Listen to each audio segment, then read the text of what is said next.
It could have been worse. Yeah. It could have been a lot worse, right? Yeah, sure. So Sure. You could have bound it up, and then that would probably have moved you into a hard right slide, Wow. which you could have flipped left. Wow. Yeah, if you bind up the right Wow. rear. In fact, that little moped I got out there, Yeah. it's the same kind of problem. I told you got a front right that can bind up, so that can bind up and throw you on a Wow. either a flip or Yeah. depending on your speed. Yeah. And that's the thing about vectors. And once you get to a certain speed, physics goes in a different direction, and sometimes the driver doesn't understand that.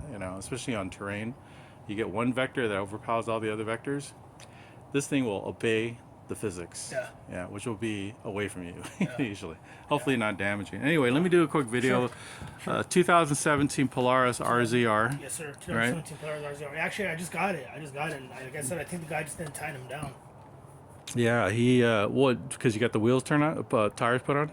Because he goes to the desert and they have the different tires are called paddle tires. Yeah. So when I bought it, he had just switched these out. He even told me, he's like, I just came back from the desert, I swapped out these tires. So he probably didn't have them tied. Oh, prior owner did it. Yeah, the prior owner. Prior. Okay, Yeah, so didn't tie them all the way. so on one of the so what we have here is one lug nut detached or two parts of something. Yeah, there were at least 2 lug nuts detached, and by the time I got it to the trailer, only one was good. The other one was bent. So it really only had one lug nut good by the time I got it back to the trailer. Well, one went free form and did all that damage right there.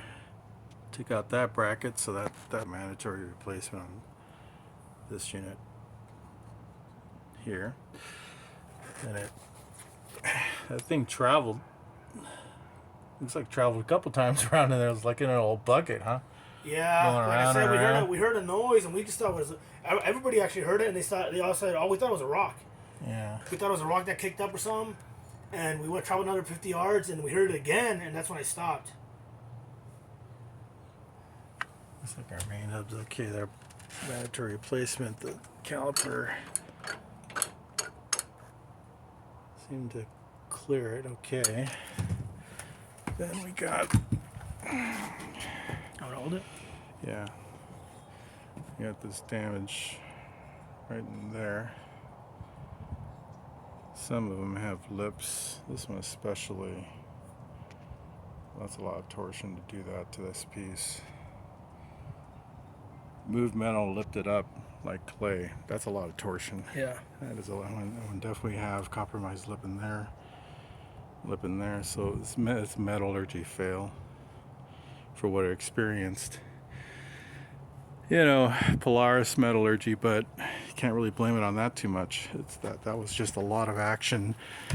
Owner was going high speed with the full rack of people and heard a wobbling right rear and had to go slow and nurse it back. And during that time, probably we had that stud piece flinging around, doing its damage, getting caught, binding, grinding down, flipping around again, and binding and grinding down until we got back. So hopefully it wasn't high impact damage. It's just prior owner didn't Loctite his stuff down. And then so we're going after replacement of drive wheel, the wheel hub and caliper bracket, and the owner already bought a rotor, which that's that one. That's the new one. That's the old one.